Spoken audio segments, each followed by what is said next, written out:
መሆን እፈልጋለሁኝ። እንዴት ባደርግ ነው እኔ የሚሻለው? ልቀጥል እሱ ከጨረስክ የት አድርግ እባክህ ጨርስና ከዛ ትቀጥላለህ። እሺ ተናገር ብለህ ትናገራለህ። እሺ ከዚህ በኋላ ምን ታደርግ? እሺ እና ጨርስ። ላውራ ትንሽ ከእንትን እና እሱ በውስጥ መስመር እንኳን ብታናግረኝ በጣም ብዙ ማናገረ ነገር አለ በህይወቴ ዙሪያ ማለት ነው ያለውን ነገር። የኔ ፍላጎት እውነቱን ስነግርህ ሙስሊም ሆኜ መኖር ነው። ነገር ግን ቤተሰቤን ሳላስከፋ እንዴት ያንን ነገር ማድረግ እችላለሁ? ልመልስልሽ ሰው መስለም ፈልገው ነገር ግን ቤተሰቦቼ ይቀየሙ አልሰማም። አንድ ሰው ለመስለም እና ለማመን ፈልጎ ነገር ግን ቤተሰቦቼ ይቀየሙብኛል ካለ የአምላክን ትእዛዝ ነው ማስቀደም ያለበት ወይንስ የቤተሰብ ብለን ስናይ ጊዜ የአምላክ ትእዛዝ ይቀደማል። የአምላክ ትእዛዝ ይቀደማል። ነቢያችን ሰለላሁ ዐለይሂ ወሰለም ሲናገሩ ላ ጣዓተ ሊመክሉቅን ፊ ማዕሲየት ልኻሊቅ አሉ። ፈጣሪን በማመፅ ፍጥረታትን መታዘዝ አይቻልም አሉ። ስለዚህ አንድ ሰው እዚህ ዓለም የመጣው የፈጣሪውን ትእዛዝ ጠብቆ ለመሄድ ነው። ጥቂት ጊዜ ነው እዚች ዓለም የምንኖረው። ልክ እንደ እንግዶች አስቡ ራሳችሁን። ነቢዩ ሰለላሁ ዐለይሂ ወሰለም ሲናገሩ ኩን ፊ ዱንያ ከአነከ ገሪብ አው ዓብር ሰቢል አሉ። በዚች ዓለም ላይ ስትኖሩ ልክ እንደ እንግዳ ሆናችሁ ኑሩ፣ ወይንም ደግሞ ልክ እንደ መንገድ ኃላፊዎች ሆናችሁ ኑሩ አሉ። እዚህ ዓለም የምትዘወትሩበት ዓለም አይደለም። ይች ዓለም ጊዜያዊ ነች። ታቸውን አላህ በቁርአን ላይ ሲናገር ወማ ሃዚሂ ልሐያቱ ዱንያ ኢላ ለዕቡ ወለህ ወኢነ ዳር ልአኺረተ ለሂየ ልሐይዋን ይላል። ትክክለኛው ዓለም የዘላለም ህይወት ያለው በቀጣዩ ዓለም ነው እያለ ይናገራል። ስለዚህ በዚህ ዓለም ላይ ዘላለም አትኖሩ። እዚህ ዓለም የመጣችሁት ጌታችሁን አምላካችሁን አምልካችሁ እንድትሄዱ ብቻና ብቻ ነው። እርሱ በነቢያት በኩል ያዘዛችሁን ትእዛዝ ፈጽማችሁ እንድትሄዱ ብቻ ነው። በዚያን ጊዜ ታዲያ ቤተሰብና ጓደኞች፣ ዘመድ አዝማድ፣ አብሯችሁ የሚኖር ሰው ያን ነገር ሊጠላባችሁ ይችላል። የፈጣሪን ትእዛዝ እስከጠበቃችሁ ድረስ ግን ለምን የዓለም ሰው ከበስተጀርባቸው አይሆንም? ጉዳያቸው ሊሆን አይገባም። ገብታችኋል አይደል? አብርሃም ሲነሳ ኢብራሂም ዓለይሂ ሰላም ብቻውን ነበር። እንዳለ አባቱ ቤተሰቡ ሙሉ ከሃዲ ነበር። ሁሉም ተቃውመውት ነበር። ገብታችኋል? ነገር ግን ያ ነገር ለእርሱ ምንም ማለት አልነበረ። አምላክ አላህ በሱራ መርየም ወይም የማርያም ምዕራፍ የሚለው ቁርአን ላይ አብርሃም ከአባቱ ጋር ያደረገውን ንግግር ሲገልጽልን በጣም ይገርማቸዋል። አባቱ በጣም ጨካኝ ነበረ። እያለ በስነ ስርዓት እያስተማሩ ወደ ቀኑ መንገድ ጠራው።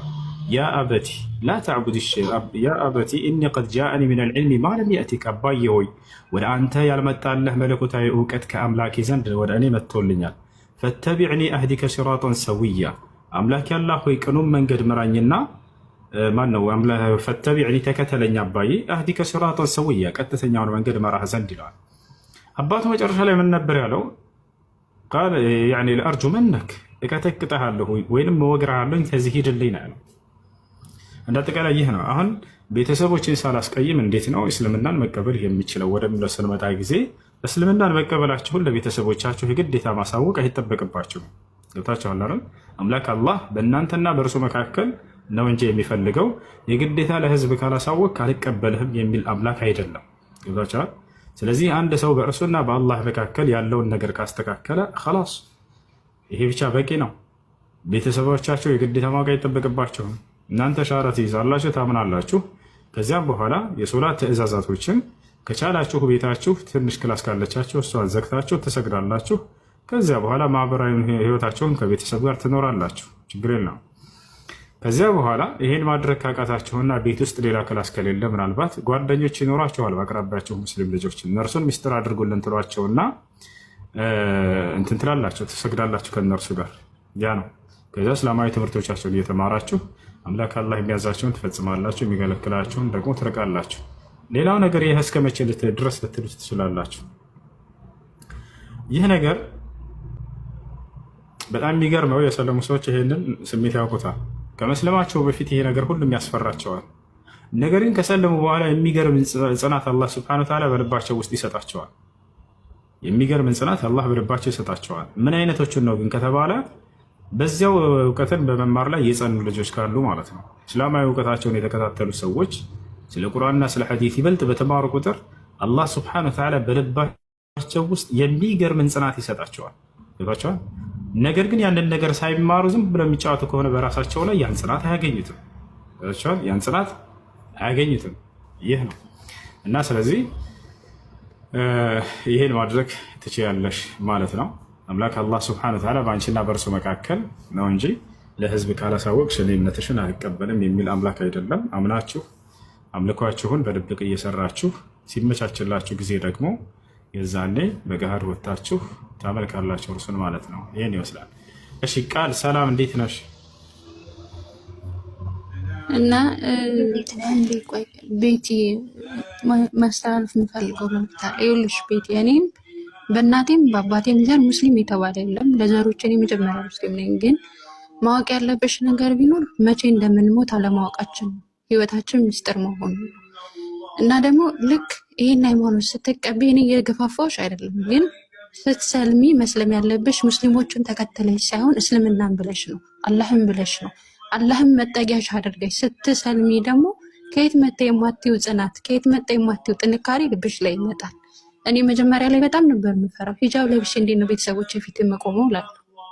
ግን ይሄንን ነገር ደግሞ ለልብሽ ጥንካሬ የሚሰጠው ሰዎች አይደሉም፣ አላህ ነው የሚሰጥሽ።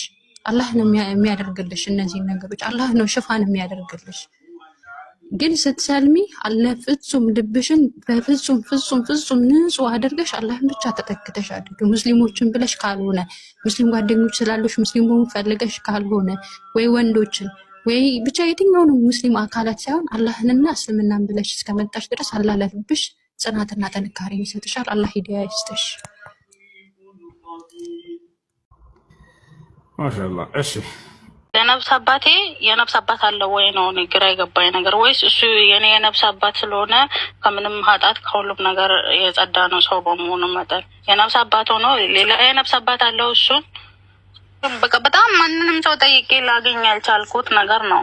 እሱም ራሱ ጸሎት ያደርጋል እንዴ? ኃጢአት ይሰራል ግን ስለ ጸሎት ያደርጋል። እኔ ለራሴ ለምንድን ነው ጸሎት ማድረግ የማልችለው? እኔ ለምንድን ነው እሱ ጋር የሚሄደው ነው? እኔ የነፍስ አባት ለምንድን ነው ያስፈለገኝ ነው? ሰው የንስሐ አባት አለው ይሰማል። የማንኛውም ሰው የንስሐ አባት አለው። እሺ ቢያንስ እሺ እንደዛ ከሆነ አንድ የነፍስ አባት ትልቅም ሰው ሊሆን ይችላሉ፣ ማለት በጣም በእድሜ የሄዱም ሰው ሊሆን ይችላሉ፣ ወይም ደግሞ መካከለኛ ጎልማሳ እድሜ ላይ ያሉትም ሊሆን ይችላሉ። ስለዚህ እኔ ሄጄ ያጠፋሁትን ነገር እሳቸው ላይ ሄጄ ሳወራ እሳቸው ደግሞ የሚያጠፉትን ነገር ደግሞ ሄዶ ሌላ ሰው ላይ ይናገራሉ። ያም ሌላ ሰው አለው ነው ወይስ እኔ ላይ ብቻ ነው የሚያበቃው? ግድ ነው የንስሐ ስርዓት ስለሆነ ግድ ነው። ማንም ጳጳሱም ካህኑም ዲያቆኑ የራሱ የንስሐ አባት አለ፣ ምዕመኑም አለው። የመጨረሻው ሰው ምንድን ነው? የመጨረሻው ሰው ምንድን ነው? አንተ የነፍስ አባት አለ እንዴ? አዎ ክርስቲያን አይደለሁ? የንስሐ አባት አለ እንግዲህ ትቀመጣለሁ። የአንተ የነፍስ አባት አለው? ሁሉም አለው አልኩ እኮ አይሰማም። ስለ አንተ ነው የጠየቁኝ ያለሁት። የአንተ የነፍስ አባት ሌላ የነፍስ አባት አለው? ግልጽ አማርኛ ሁሉም አለው። በቃ በስርዓተ ቤተክርስቲያን ኦርቶዶክስ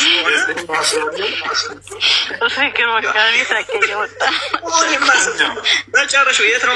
መጨረሻው ነገረኝ እኮ። እንደዛ ከሆነ እኮ የኔ አባቴ አለ፣ አያቴ አለ፣ የአያቴ አያት አለ፣ ቅማቴ ቅምቅማቴ፣ ያ ሁሉም እርስ በርስ የነፍስ አባት አስተሳሰብ እንደው አስተሳሰባችሁ ትንሽ ከፍ አስተሳሰብ አይደለም። ይሄ ግልጽና አጭር የሆነ ጥያቄ እኮ ነው።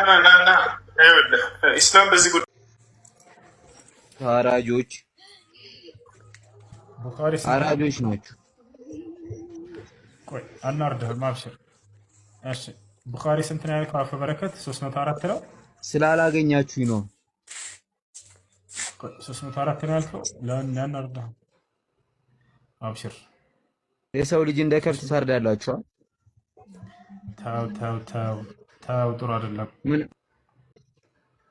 እሺ ነቢያችን ሰለላሁ ዐለይሂ ወሰለም ያ ማዕሸረ ኒሳ ተሰደቅና ፈኢኒ ረአይቱኩነ አክሰረ አህሊ ናር ቁልና ወቢማ ያ ረሱለላህ ቃል ቱክፊርነ አልለዕነ ወተክፉርነ አልዓሺር።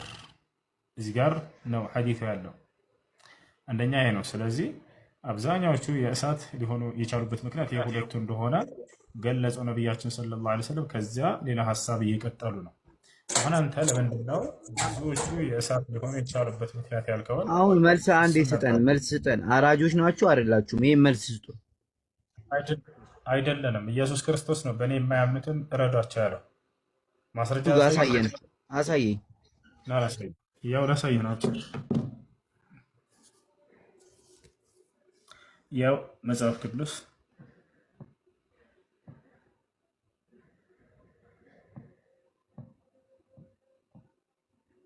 አዲስ ኪዳን ሉቃስ ወንጌል ምዕራፍ 19 ቁጥር 27 የእናንተ መሪዎቻችሁ ጭምር እያሉ ና ያውና መጽሐፍ መሪዎቻችሁ ጋር እያሉ አይደል ወይ? እናንተ ናውጣ ብለኸኛል፣ ላወጣልህ ነው በራስህ እጅ። 27 ምን ይላል? ታነብልኛለህ? ላንብብልህ። እረዷቸው ይላል ኢየሱስ ቃል በቃል። ያው ነገር ግን እነዚያን በላያቸው ልነግስ ያልወደዱትን ጠላቶችን ወደዚህ አምጧቸው፣ በፊቴም ምን አድርጓቸዋል? ምን አድርጓቸዋል? አሁን የተነሳው እንጂ ወለካሎ አሎ፣ በጌታ ስም አሎ።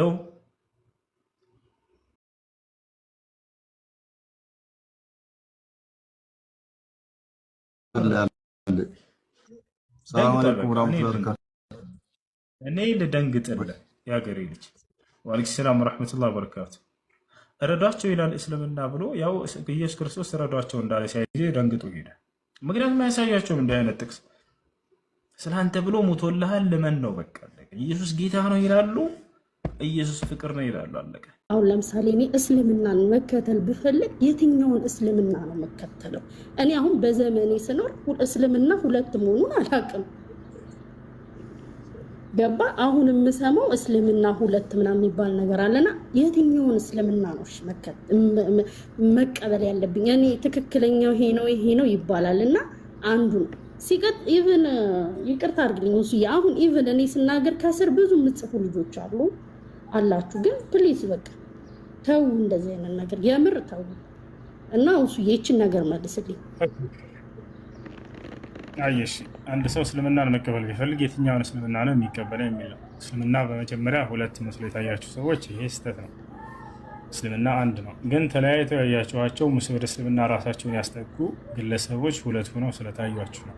ያ ማለት ግለሰቦቹ በግንዛቤ የተለያዩ ማለት እስልምና አስተምህሮቱ የተለያየ ሁለት ነው ማለት አይደለም። እስልምና የሚለካው በእስልምና በመረጃ ምንጮች በቁርአንና በሐዲስ ላይ ባለው መልእክት እንጂ በሰዎች ግንዛቤና አረዳድ አይደለም።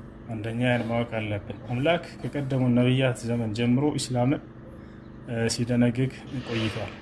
እስከ ዘመኑ ፍጻሜ ድረስ ኢስላም ይቆያል። ገብታችኋል? ነገር ግን ራሳቸውን ወደዚህ ሃይማኖት ያስጠጉ ሰዎች በተሳሳተ ግንዛቤ አንዳንዶቹ ከእውነተኛው የእስልምና መንገድ ለቀውና አፈንግጠው ታያላችሁ። ያ ማለት እስልምና ተለያየ ሳይሆን እነዚህ ሰዎች ወደ እስልምና ራሳቸውን ያስጠጉ ሰዎች ተለያይተዋል።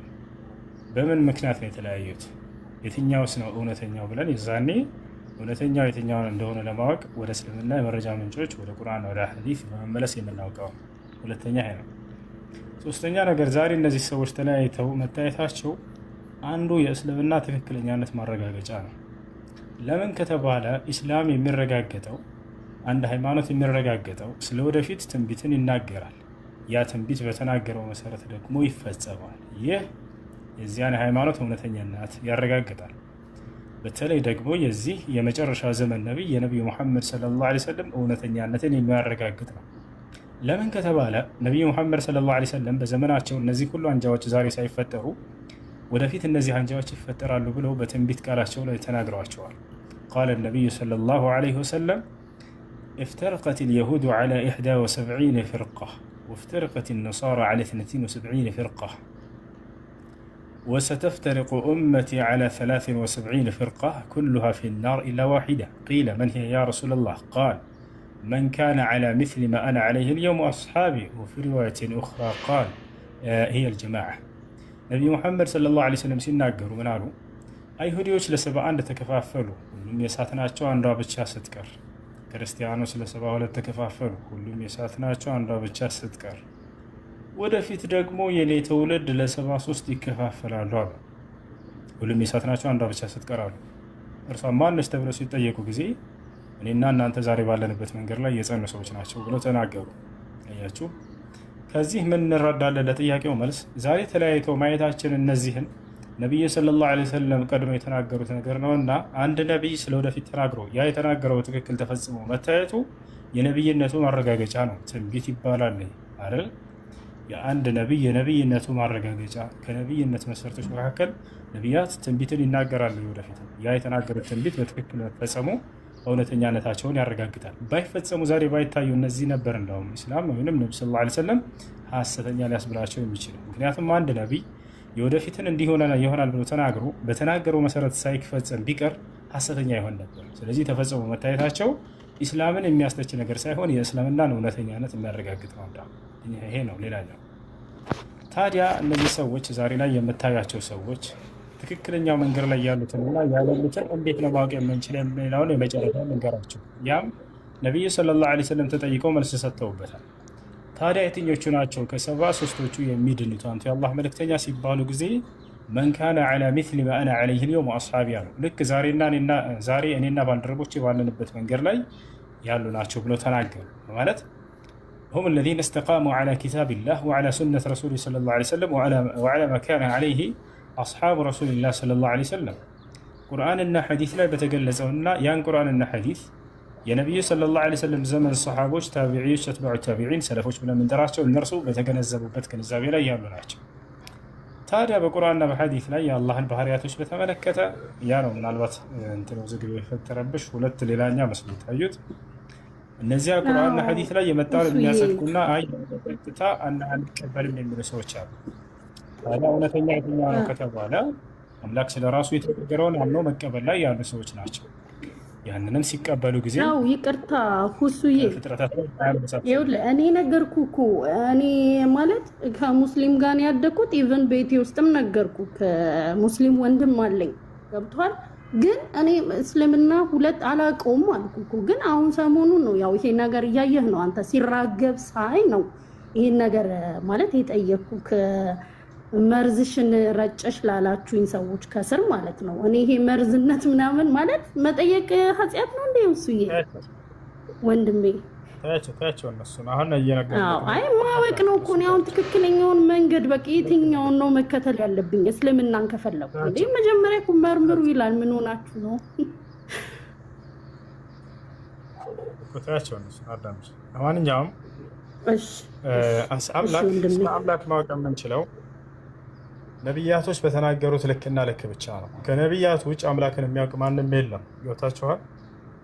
ነቢዩላህ ዒሳ ወይም ኢየሱስ ክርስቶስ መጽሐፋችሁም ላይ እርሱ እኔ አውቃለሁኝና እኔም ገለጽኩላቸው ስለ አንተንም ተቀበሉ እያለ ይናገራል። ስለ አንዱ አምላክ ሊያውቅ የሚችለው ነቢያቶች ናቸው። ነቢያቶች የተናገሩትን አምነው መቀበል ግድ ይላል። ስትቀበሉ ግን ስለ ነቢያት ስለ አምላክ የተናገሩትን አንደኛ ፈጣሪን ከፍጡር ጋር አታመሳስሉትም። ገብቷችኋል አይደል? ለምሳሌ አዳምን በእጆቼ ሰራሁት ይላል። በእጆቼ ሰራሁት አለ። ኦኬ እጅ እንዳለው ታመናችሁ እዛው ቃሉ ላይ እጆቼ ብሎ ስለተናገረ። ግን የፍጡር ጋር የተመሳሰለው በምንድን ነው ከተባለ በስም ነው የተመሳሰለው። ገብቷችኋል? የፈጣሪን እጅ ከፍጡር እጅ ጋር በፍጹም የምታመሳስሉት ነገር አይደለም። ነገር ግን አይ በእጆቼ የሚለውን አልቀበልም ነቢያቶች የተናገሩትን ካላችሁ በነቢያት መንገድ ላይ አይደላችሁም። በነቢያት መንገድ ላይ አይደላችሁም። ገብቷችኋል? ከፍጡር ጋር ለመመሳሰሉ መስፈርቱ ምንድን ነው ከተባለ ኢዛ ቃለ ረጁል መተለን የድሁ ሱብሓነሁ ወተዓላ ከየዲ ሃዛ አለዚ ወቀዐ ፊ ተጅሲም። ከፍጡር ጋር የሚመሳሰለው መቼ ነው? የፈጣሪ እጅ ከእኔ እጅ ጋር ተመሳሳይ ነው ባልክ ጊዜ የዛኔ አዎ ፈጣሪን ከፍጡር ጋር አመሳስለዋልና በፍጹም አንተ ካዲ ነህ። እርሱ ፍጥረታትን አይመስልም። ነገር ግን የድሁ ሱብሓነሁ ወተዓላ ለይሰት ከየድ ልመክሉቂን የእርሱ የፈጣሪ እጅ ልክ እንደ ፍጥረታት እጅ አይደለም ብሎ ያመነ ሰው በፍጹም ይሄ በትክክለኛ መንገድ ላይ ነው እንጂ ያለው ከፈጣሪ ጋር ፍጥረታትን አመሳስለሃል ተብሎ አይታሰብም። ገባሽ አይደለ? ግን እነዚህ ሰዎች አህባሾችም ሆኑ ሌሎች ተከታዮቻቸው ምን ይላሉ? እጅ የሚለው ስሙ ራሱ ስለተመሳሰለ ከፈጣሪ ጋር እጅ ብለን አንቀበልም። እጅ ካልክ የግዴታ ተጅሲም ላይ መጣሃል ይላሉ። ይህን ያለው ማን? ከፍጥረታት ጋር ተሽቢህ ላይ ወደቃቸው ነው። የተሽቢህ መስፈርቱ ምንድን ነው? التشبيه هو الذي يقول يده سبحانه وتعالى كيدي ورجله سبحانه وتعالى كرجلي وسمعه سبحانه وتعالى كسمعي وعينه سبحانه وتعالى كعيني የአምላክ አይንና የእኔ አይን አንድ አይነት ነው ተመሳሳይ ነው ካለ ሰውየው ያለምን ጥርጥር ይከፍራል።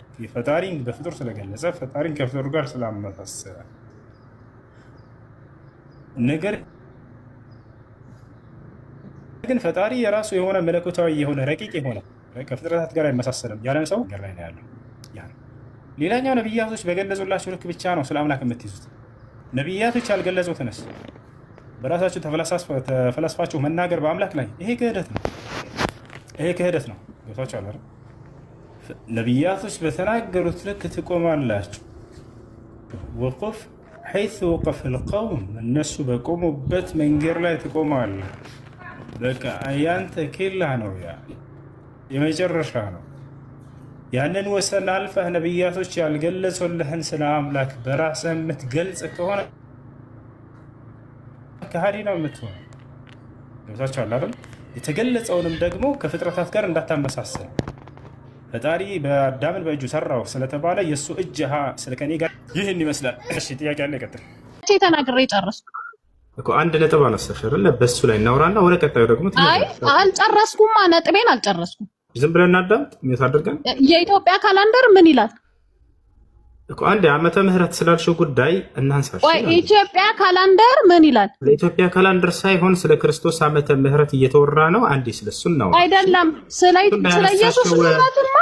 ስለ ኢየሱስ ምህረትማ ለዓለም በሙሉ መሐሪ ነው ኢየሱስ። ከዛ ተጠይቀሃል። ውሸት ነው። ማስረጃ መጽሐፍ ቅዱስ ላይ ኢየሱስ ይኸውልህ ሃይማኖት አይል፣ ዘር አይል፣ ቋንቋ አይል፣ ቀለም አይል ሁሉንም ይምራል ኢየሱስ። እኔ ላዳምጥ የምፈልገው ጥያቄ ስጠይቅ አዳምጥ። የሰበክሽን እኮ ነው ክርስቶስ ለዓለም ምህረት ነው አልሽ አይደል? አንዴ በሱ ላይ ደግሞ እኔ ላውራ አይደለም። እሱ ጥያቄ አይደለም። ኦልሬዲ ተጠይቆ ያለፈ ነገር ስለሆነ ሰበክሽን እኮ ገናችን አንተ ዓመተ ምህረት ማለት ክርስቶስ ለዓለም ምህረት ያደረገበት መሰበክማ ይኸውልህ ወንድሜ መሰበክማ ግዴታ እኮ ነው እኮ። ስለዚህ ስለሰበክሽና አሁን በሱ ላይ ነው ደግሞ ወደ አይደለም የምትሰበከው፣ መስማትም ግዴታ አለብህ። ኢየሱስ ክርስቶስ ጌታ እንደሆነ ግዴታ ነው። ይሄንን ነገር ተቀብለህ ነው ማለፍ ያለብህ። የኔ ወንድም ልንገርህ፣ አትድከም። ኢየሱስ ክርስቶስ ጌታ ነው፣ አማላጅ ነው። አታዳምጥም? ምን ይሻላል? ተናዳ ነው የገባችው። በቃ ምንም ማለት ነው ታደርገኛለህ። ከዛ ጥያቄን እጠይቅሃለሁ። ረጋቢያ ከኔ ጋር ታወሪያለሽ ወይንስ አታወሪም? ለመጨረሻ ጊዜ እያከበርኩሽ ጥያቄን እጠይቅሃለሁ። በቃ እንደሱ ከሆነ አሁን በተናገርሽው ላይ ሀሳብ እናንሳና ወደ ቀጣዩ ደግሞ እንሂድ። እንስማማ? እሺ እሰማሃለሁ።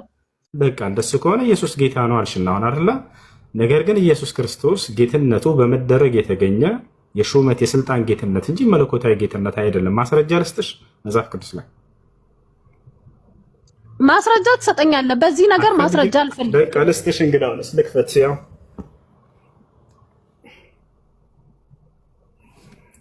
አይ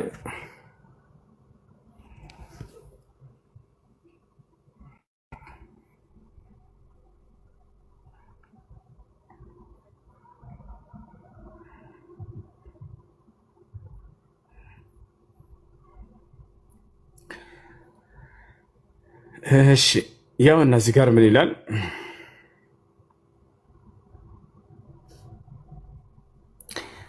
እዚህ ጋር ምን ይላል አለ እንግዲህ ይህን እናንተ የሰቀላችሁትን ኢየሱስን እግዚአብሔር ጌታም ክርስቶስም እንዳደረገው የእስራኤል ወገን ሁሉ በእርግጥ ይወቅ ይላል። እግዚአብሔር ኢየሱስን ጌታ እንዳደረገው ይላል። ኢየሱስ ጌታ ተደርጎ ነው። ማን ያደረገው? እግዚአብሔር ነው ያደረገው። ስለዚህ ጌትነቱ በመደረግ የተገኘ ጌትነት እንጂ ሌላ አይደለም። አይሻ አይደለ? በመደረግ የተገኘ ጌትነት እግዚአብሔር ኢየሱስን ጌታ እንዳደረገው ለማን ያለው? ለእስራኤል እኮ። በጣም አሪፍ አየክ። የእስራኤል ሕዝብ ኢየሱስ ክርስቶስን ስላልተቀበለ ይኸውልህ ሹመቱ እሱ ከእግዚአብሔር ዘንድ የመጣ ነው። እሱ እግዚአብሔር ነው። ጌታ ያደረገው እግዚአብሔር ነው።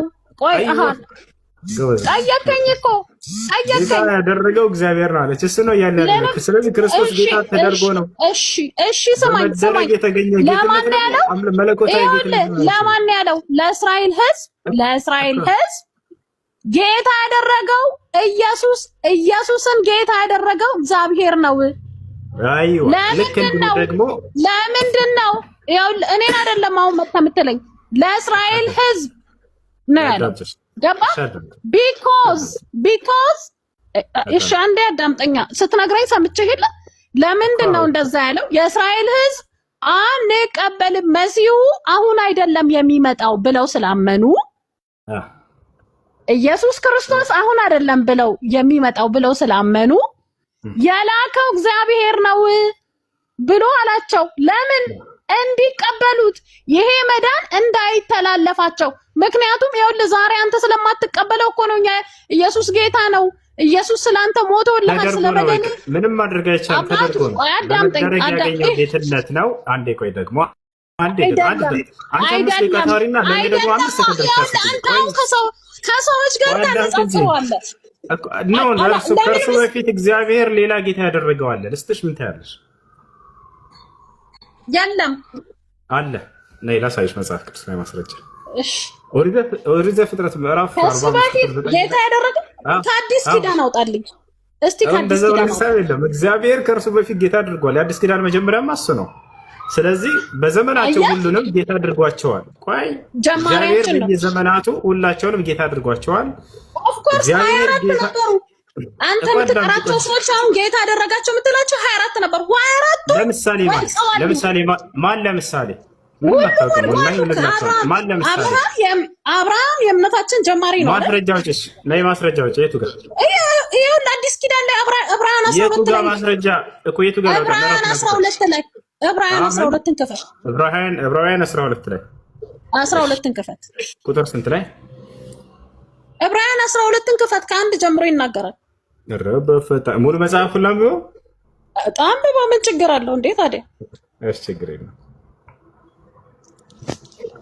ዕብራውያን 12 እንግዲህ እነዚህን የሚያህሉ ምስክሮች እንደ ደመና በዙሪያችን ካሉልን እኛ ደግሞ ሸክምን ሁሉ ቆይ ይቅርታ አንድ ጊዜ እንግዲህ እነዚህን የሚያክሉ ምስክሮች በዙሪያ ካሉልን ይላል። እነማን እንደሆኑ ነው ካል 24ቱ ብለህ የምትጠራቸው ነቢያቶቹን ነው።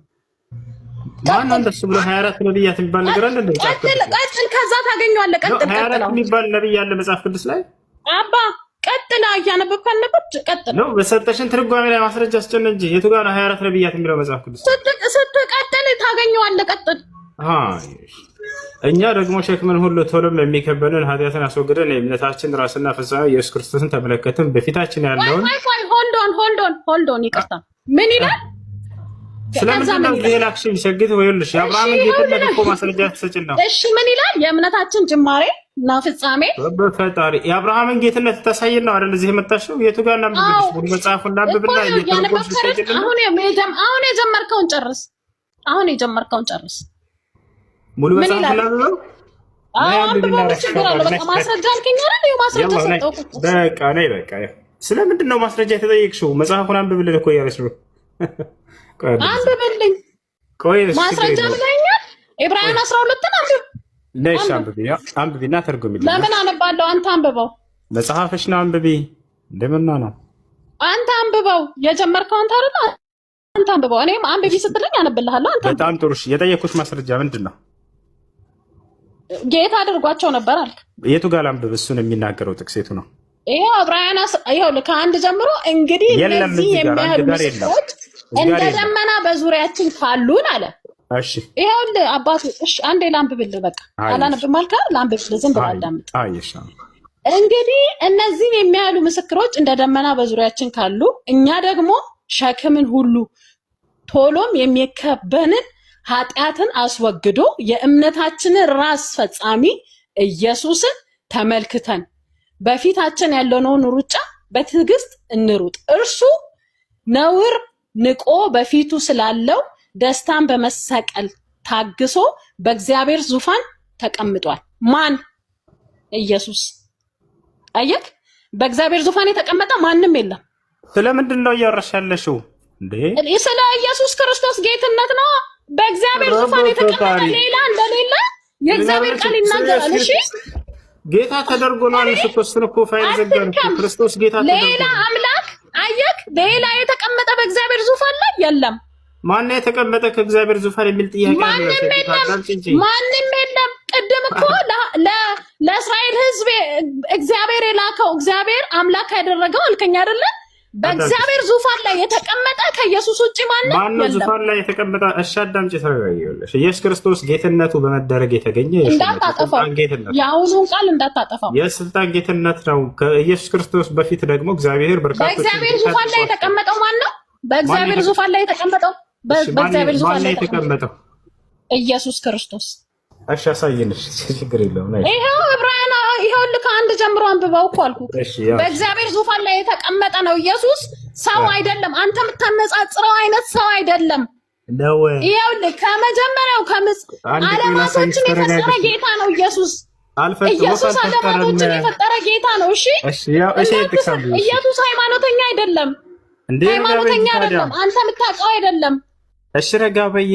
ያው ይሄን ጥቅስ አንብቢው ምን ይላል? አላነበውም። አንብብ አንተ አውጥተህ ከየለ ለሱም መልሳለኝ። አንብበው አንተ። እግዚአብሔር ኢየሱስን ጌታ አደረገው ይላል። በመደረግ የተገኘ ጌትነት ነው። እሺ ለማን ያደረገው? ጌታ ተደርጎ ነው። ለማን? አየህ እኔ ዛሬ ተደርጎ ነው አይደል?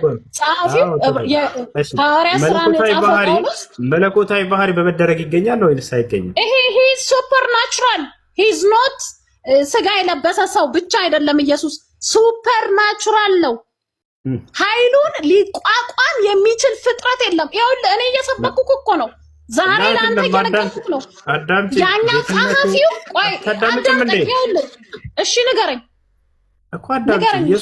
ኢየሱስ ክርስቶስ ጌትነትን በመደረግ ያገኘው ጌትነት ነው። እርሱ ደግሞ አይደለም አልኩት።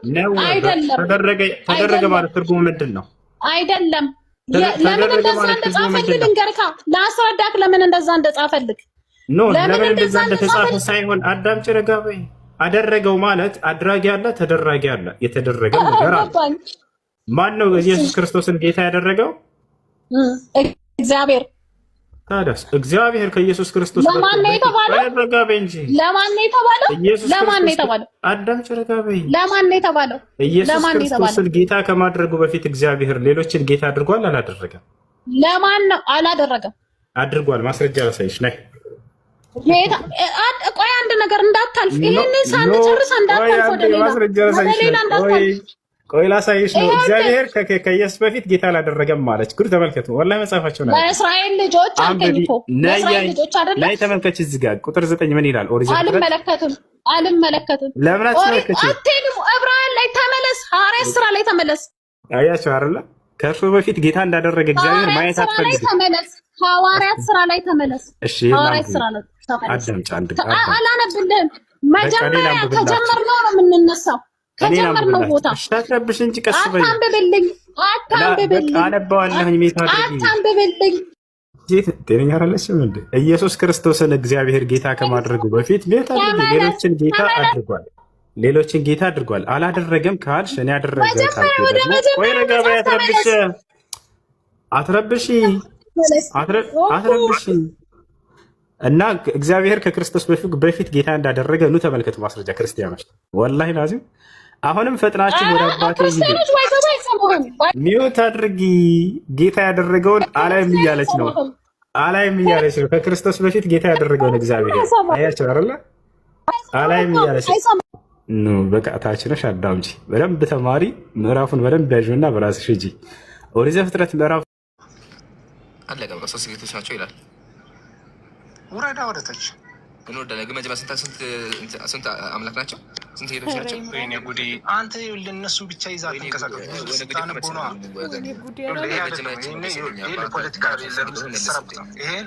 ይሄ ፖለቲካ ለመስራት ነው። ግን ይሄ ጥያቄ ፖለቲካ እያልክ ነው ያለኸው ማለት ነው። ሙሉን አንብበህ ነው። አንድ አንቀላት ይዘህ እኮ ይቺ ምንድን ናት ማለት የለብህም። እሺ ሙሉ አንብብልህ፣ ደስ ይላል። እንደዚህ ይላል። እሺ ሙሉ አንብብልህ። የትእዛዛቸው ባህሪ አንድ የሆነ 3 ጌቶች ናቸው። 3 ገጽ አንድ አመለካከት ባህሪ ናቸው። 3 አካል አንድ ያዘው እሱ ጋር 3 ገጽ አንድ አመለካከት ናቸው። ሙሉ አንብባትኛ ለአንብባ ሙሉኳን ሰላም ለምታቋረጥ አንብብለት እንዴ ረጋበላ። እሺ ለመንግስታቸው ጊዜ ገደብ ወይም ፈረቃ የለውም። ስልጣናቸውና ጌትነታቸው ክብር አንድ ነው ይላል። ይህ አይደለ?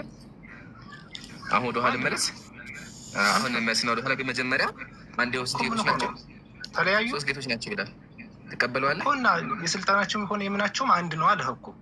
እዚህ ጋር ደግሞ 3 ናቸው ይላል። 3 ጌቶች ይሄ ያታየህ መስጊድ እኮ ነገረህ። አንድ ናቸው አለህ እኮ። 3 ናቸው አለ። ሌላ ምን ትፈልጋለህ?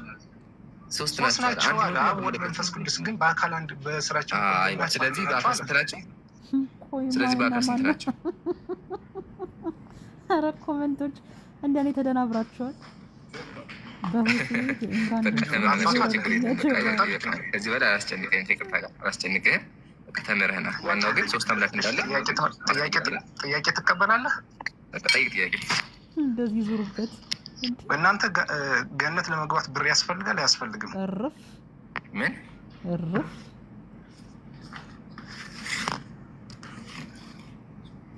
በእናንተ እምነት ገነት ለመግባት ብር ያስፈልጋል አያስፈልግም? አያስፈልግም። ግዴታ አይደለም። አንድ ሰው ብር ከሌለው ገነት አትገባ የሚባል ነገር የለም። ብር ግን ያስፈልጋል። አይ እንደዛ የለም። ላስረዳህ። ካሰው የሚሆነው በእስልምና አንድ ሰው ገነት ለመግባት መጀመሪያ እምነት የሚያስፈልገው ኢነ ለዚነ አመኑ ወዐሚሉ ሷሊሓት ይላል። እነዚህ አመኑ መልካምን የሚሰሩ ይላል። ስለዚህ መጀመሪያ አንድ ሰው ጀነት ለመግባት ማመን አለበት። ግን ደግሞ ካመነ በኋላ መልካም ስራ መስራት አለበት። ምሳሌ አንድ ሀብታም ካለ የሀብታም ገንዘብ መስጠት አለበት፣ ለድሃዎች ማብላት አለበት። አያህ ግዴታ አድርጎበታል። ስለዚህ ማድረግ አለበት ካለው ገንዘብ ላይ በየአመቱ ዘካ ማውጣት፣ እንዲሁም ደግሞ በቻሉ አቅም ድሃዎችን ማብላት አለበት፣ ሰደቃ መስጠት አለበት። እንዲሁም ደግሞ ድሃ ከሆነ መሰበር አለበት። ከሰበረ አጅር አለው። ሀብታም ደግሞ እንደዚሁ ሀብታም ሆኖ ገንዘብ ከሰጠ ጀነት ይገባል ማለት ወይም ደግሞ ትልቅ ደረጃ ያገኛል። ስለዚህ አው አንድ ሙስሊም ብር ካለው ለድሃዎች መስጠት አለበት፣ ግዴታ ነው። ግን ደግሞ ብር የለህምና ጀነት አጋሚ የሚባል ነገር የለም። ሲጀምር ነብዩ ሰለላሁ ዐለይሂ ወሰለም ሐዲስ ላይ ምን አሉ? የጀነቶች አብዛኞቹ ፉቃራዎች ናቸው፣ ድሃዎች ናቸው። ለምን? የሀብታሞች ሀብታም በሆነ ቁጥር ይኮራሉ፣ ብዙ ነገሮች ያጋጥመው ወይም ደግሞ ኪብሪያ የሚባል ነገር ይፈጠራል አይደለ? ስለዚህ በዚህ ህንፃ የተቀመጠው ገነት ለመግባት ብር ያስፈልጋል ነው። አሁን ለምሳሌ ያሎች አበሉ የሌላቸውስ ምን ሊሆኑ ነው? ጥሩ ጥያቄ። ይህ ጥያቄ ገርመሃል። ሰሃቦች በተነቢዩን ጠየቁ። ምን አሉ? ያ ረሱላላህ ሰበቀና አልአግኒያ አሉ። የአላህ መልእክተኛ ሆይ ሀብታሞች እኮ በለጡን አሉ። ከዛ ነቢዩ ሰለላሁ ዐለይሂ ወሰለም ምን አሉ? አይደለም ሚት አድርገው አንዴ እንደም ከፈለገ ኢንሻአላህ ከፈለክ ሙሉ ሐዲስን አወጣልሃለሁ። ጀስት ሐሳቡን በቃ ይልንገር። ነብዩ ምን አሉ? አንተ ኡስታዞች አሉ በቪዲዮ አሁን ይዝጋል ሊታይ ይችላል እንጂ በቪዲዮ አሁን ላሰማ ይችላል። ስለ ኡስታዝኛ ይመለከታል። ቪዲዮ አንተ ይዘናሽ ቪዲዮ በግጀናል።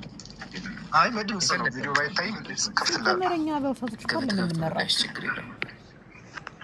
አሁን ለመለስ ምን ታደርገዋለህ? ገነት ብር ይፈልጋል። ዝም ብለህ ያረጉት ጀነት ብትል የለም። አምጣ ብር አምጣ ነው ጀነት ይሰጥ። ብር ከሌለ ጀነት የለም። ማን ነው ይሄ? ሰላት ለመስገድ ብር ያስፈልጋል አያስፈልግም? እረፍ ያስፈልጋል ብር ከሌለ ጀነት የለም። ወይ ሙሉን ያምጣ።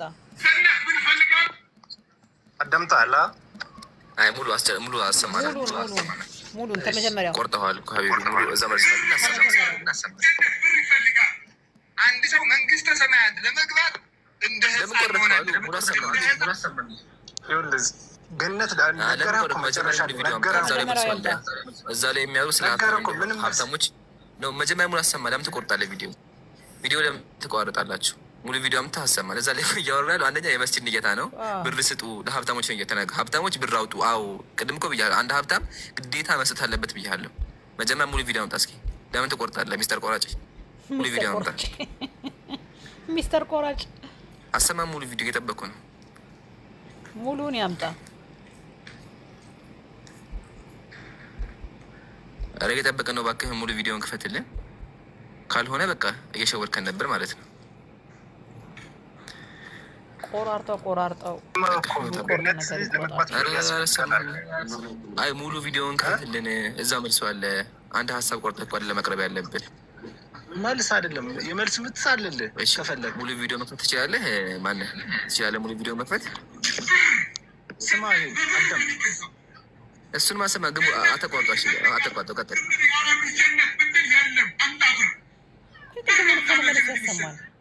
ብር ከሌለ ጀነት የለም። ብላችኋል። ሰላት ለመስገድ ብር ያስፈልጋል አያስፈልግም? አያስፈልግም። ምንድን ነው የሚደጋግመው? ብር ከሌለ ጀነት የለም። መሐመድ ፈረሽ ነው። ጀነት ብር ይፈልጋል። ጀነት ብር ይፈልጋል። አንድ ደገማ ገነት ብር ይፈልጋል። ሙሉ አሰማን ገነት ብር ለምን ተቆመዋል? አታቆም፣ አስጨርሰው ቪዲዮውን እዛ ላይ ሼኹ መልሱን ተናግረዋል። ኧረ ሙሉ ይሄ አይደለም ሙሉ ይሄማ ቆርጠው ተሸጠ እኮ ይሄ ማለት ነው። ይሄ ክርስቲያኖቹ ቆርጠው ሀሳቡን ከኮንቴክስት አውጥተው ለማጭበብ የሰሩት ነው። እሺ ወገኔ፣ አንተ ለመሸወድ ሸውደዋል። ስለዚህ ምን ታደርጋለህ? እባክህን የምችል ከሆነ ሙሉ ቪዲዮን ክፈት። ለመዛው መልሶ አለ። ሼኹ እያወራ ስለ ሀብታሞች ነው። ሀብታሞች ብር ስጡ፣ መስጂድ ግንባታ ነው። እሺ ሀቢቢ ብር አውጡ። አንድ ሀብታም ከሆነ ግዴታ ለድሃዎች መስጠት አለበት። ካልሰጠ ይጠየቃል። አዎ ትክክል ነህ። ለምን አላህ ለእሱ ላይ ግዴታ ስላደረገበት። እንዲሁም ደግሞ ድሃ ከሆነ ደግሞ መታገስም አለበት። አየህ፣ ሀብታም ከሆነ ይሰጣል፣ ድሃ ደግሞ ከሆነ ይታገሳል። ስለዚህ መጀመሪያ ሙሉ ቪዲዮ ክፈት። ካልሆነ በቃ ምንም መልስ የለህም። ክርስቲያኖች ሸውደው አንተ እየሸወድክ ነው ያለው ማለት ነው። እያወራህ ያለው እኮ ስለ ሀብታም አይደለም። ገነት ብር ያስፈልጋል እያለ ነው እንጂ እኮ ሀብታም ብር ይሰጣል አላለ። ስለ ገነት ነው። ገነት ብር ያስፈልጋል ያለ። ከዚህ በል ምን ይፈልግ? እስቲ ሙሉ እንስማው ፍቃደኛ። ይሄ ቲክቶክ የፖስተው ራሷችሁ ናቸው ፖስተታችሁ። እኛ መቼም እዛ መስጊድ ውስጥ የለኝም በል ይችላል። ሙሉ ቪዲዮ የለኝም በል ያለውን ማስረዳው እኮ ስለ ገነት ነው። ሙሉ ቪዲዮ ስለ ገነት እንጂ ስለ ሀብት አልጠየኩም። ሙሉ ቪዲዮ የለህም። ሀብት አልጠየኩም። ሙሉ ቪዲዮ የለህም። ከሌለ ሙሉ ቪዲዮ ከሌለ የለኝም በለው። ሰምተኝ ነው። ሙሉ ቪዲዮ ከሌለ የለኝም በለው። ነገር ግን ከዚህ ብቻ ሳይሆን አያይዘው የሚያነሱት ቆይ ይኸውልህ፣ ይህንን ብቻ ሳይሆን አያይዘው የሚያነሱት ሌሎች ጉዳዮች ነበሩ። ያለ ኒካ የወለዷትን ልጃቸውን አባትየው ሚስት አድርገው ማግባት ይችላሉ። ከዛ ላይ ደግሞ ዲቃላ ያለ ኒካ የተወለደ ልጅ ገሃነም ነው የሚገባው። እሱ እናንተ ጋር ሌላ ነው። ነትን አያይም ብለው ያስተማሩበትም አለ ኡስታዞች። እሱን ተቀርባላችሁ። እሱም ውሸት ነው። እሺ እሱም ስህተት ነው። ድገምልህ፣ ስህተት ነው። እሺ ይህም ስህተት ነው። ውሸትና ስህተት ነው። የእናንተ ኡስታዞች ምሳሌ ልንገርህ። ምሳሌ ለወጥ ዘፍጥረት የሚያደረገ ልጆቹን የገዛ ልጆቹን አስወረዳቸው። እሱ አለ። ትክክል፣ እውነት ነው፣ እቀበላለሁ አለ። በመጽሐፍ ቅዱስ የመጽሐፍ ቅዱስ ነቢያት የሞቱ ናቸው። የተሻልክ ነብያት አተቆርጠኛ ለምን ትችሉብኛል? አንዴ ሀቢቢ አንዴ ረቀበል። እሺ እሱ አለ በእስልምና ውሸት ነው ብያ፣ ግን እሱ ላይ እመጣልሃለሁ። ግን መጀመሪያ ከጎን ያለው ልጅ ሙሉ ቪዲዮ ይክፈት። ይችላለሁ ሙሉ ቪዲዮ መክፈት?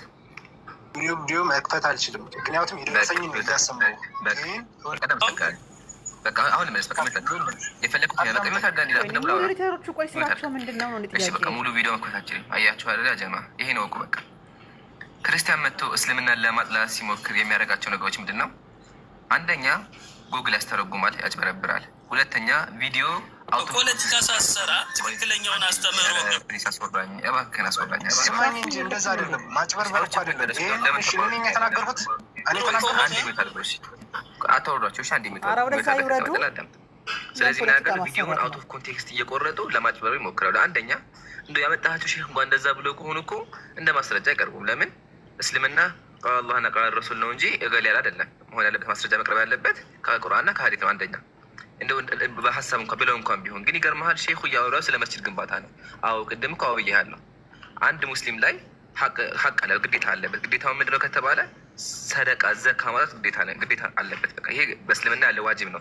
ከእስልምና 5ቱ መሰረቶች አንደኛው ምንድነው? ዘካ ነው። ዘካ ምንድነው? አንድ ሰው ካለው ገንዘብ ላይ ለድሃዎች የሚሰጠው ነው። አላህ በሱ ላይ ግዴታ አድርጎበታል። አዎ ስለዚህ ጀነት ይቅርታ ጠይቀኝ። የሚታገሃል አቋርጠህ ይቅርታ የለም።